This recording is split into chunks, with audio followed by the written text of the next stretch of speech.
Fala pessoal, hoje nós temos vídeo de eletrônica geral no canal. Vamos continuar o nosso estudo com o diodo Zener.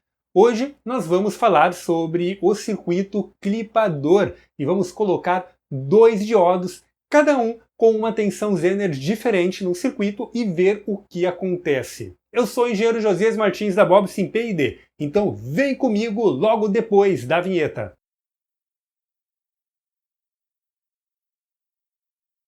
Então aqui está o nosso esquemático com dois diodos Zener. Nós estaremos desta vez criando um clipador, onde nós vamos conseguir selecionar uma fatia do semiciclo positivo e do semiciclo negativo, utilizando dois diodos colocados em série. Vocês podem observar que nós temos, neste caso, um diodo de 3.6 volts, um Zener de 3.6, que é o 1N4729, e ele está virado para o sentido da corrente, né? Pois a corrente ela vai circular do positivo para o negativo, isto levando em consideração o sentido clássico da corrente e não o verdadeiro, né? Então ela vai fluir do positivo para o negativo, fechando o circuito neste sentido aqui. Se nós tivéssemos um diodo padrão aqui virado no mesmo sentido de D2, ele iria bloquear a corrente em relação ao GND e nós teríamos apenas a corrente fluindo para a saída. No nosso caso aqui, neste exemplo, nós vamos ter então a corrente fluindo para o GND passando pelo D1 de forma direta, tendo apenas a queda de tensão de 0,6 volts, que é o padrão para o diodo. E aí ela vai encontrar a barreira de potencial Zener do diodo 2, de 5,6 volts. Ou seja, no semiciclo positivo da nossa senoide, nós vamos ter uma barreira de 5,6 volts, possibilitando assim termos a senoide crescendo até 5,6 volts aqui na saída. O restante da tensão acima de 5,6 ela será aterrada, assim sendo clipada ou ceifada, como você preferir. Também nós teremos o semiciclo negativo, onde a corrente ela vai inverter, né, o seu curso, provendo então daqui do GND, passando pelo D2, onde teríamos a perda de 0,6 volts que fica em cima do diodo D2, e encontrando a barreira de potencial Zener do diodo 1, que é de 3,6 volts. Ou seja, no caso da tensão negativa, nós vamos ceifar para abaixo de 3,6 volts. Então nós teremos aqui um sinal excursionando de aproximadamente menos 3,6 volts até aproximadamente mais 5,6 volts. Executando então a simulação, nós podemos ver justamente este comportamento. Vejam só que aqui está em aproximadamente menos 4,3, 4,4 volts, pois lembrem-se que nós temos algumas pequenas diferenças em relação à nomenclatura do diodo. O de 3,6 volts ele vai entrar na região de avalanche a partir de aproximadamente 3,6 volts. E aí nós teremos a região de corte mais acima dos 3,6 volts. Enquanto nós teremos no semiciclo positivo o corte iniciando em aproximadamente 6,3 volts, né? Novamente devido a essas distorções do componente. O simulador ele vai tentar simular o componente real.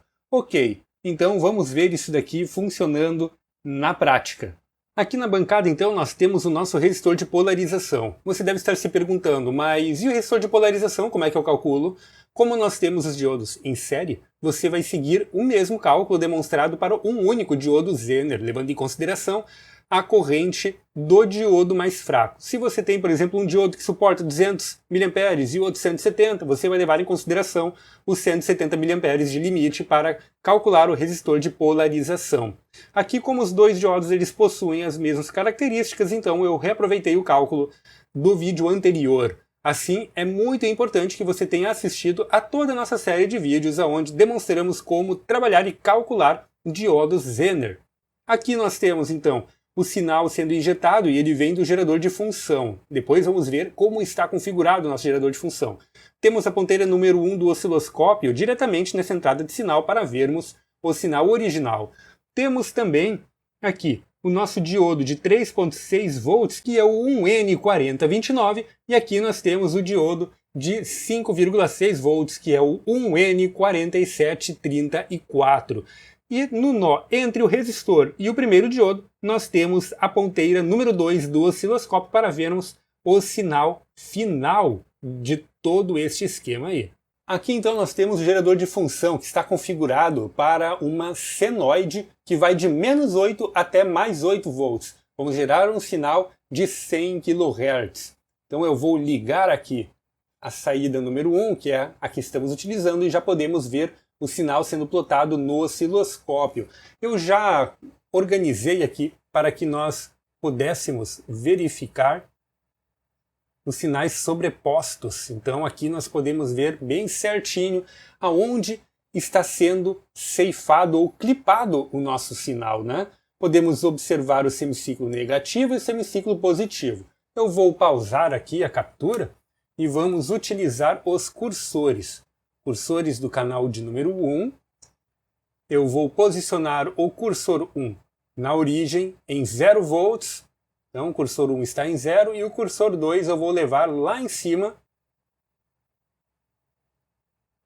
para vermos aonde ele está cortando. Então ele está cortando em 6.4 volts, conforme era o esperado. Deu exatamente aonde demonstrou na simulação, né? Então o diodo Zener de 5.6 volts ele não vai dar exatamente 5.6, ele vai dar mais, em torno de 6.4 volts. Também podemos olhar no semiciclo negativo, aonde nós podemos ver que o diodo de 3.6 volts ele vai cortar em aproximadamente menos 3.92 volts. Você deve estar se perguntando por que nós temos essas diferenças, né? A diferença percentual para o diodo de 3.6 é até menor, apenas 0.4 volts, e se nós considerarmos as distorções aqui, ele vai dar bem certinho em 3.6 aproximadamente, né? Por que o outro diodo tem essa diferença maior?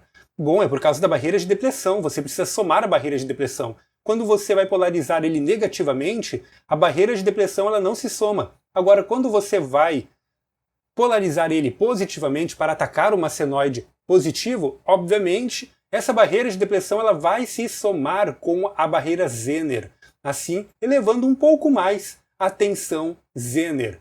Obviamente, eles não vão ajustar este valor no nome do diodo, pois a depender de como você vai polarizar, ele vai se comportar diferente. Então, você precisa ter este conhecimento, você precisa saber como este diodo se comporta, a depender da forma como você polariza ele, para assim conseguir ajustar os seus projetos e aproveitar o máximo que este tipo de componente pode fazer dentro de um projeto. Como podemos ver, ele acaba sendo muito útil para você organizar, ou melhor, você caracterizar determinadas senoides, filtrar sinais e assim conseguir proteger circuitos, inclusive.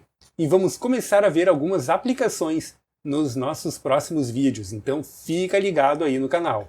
E este foi o nosso vídeo de eletrônica geral. Eu espero que ele tenha ajudado você a aprender mais alguma coisinha de eletrônica para aplicar nos seus projetos. Afinal de contas, um bom conhecimento, um conhecimento sólido dos componentes é primordial para o desenvolvimento de projetos cada vez mais robustos e confiáveis. Se você gostou e ainda não deixou o like, agora é a hora. Deixa o like aí para ajudar com o crescimento do canal. Compartilhe também os nossos vídeos nas suas redes sociais. Considere também apoiar este canal se você gosta desses conteúdos. Nós temos o projeto no Padrim para valores recorrentes e você também pode selecionar algum cupom qualquer que está aí embaixo na descrição do vídeo no Mercado Pago. Qualquer valor vai ajudar a mantermos o nosso canal e expandir cada vez mais os nossos trabalhos propagando conhecimento, eletrônica e ciência aqui no YouTube. É isso aí, até o nosso próximo vídeo.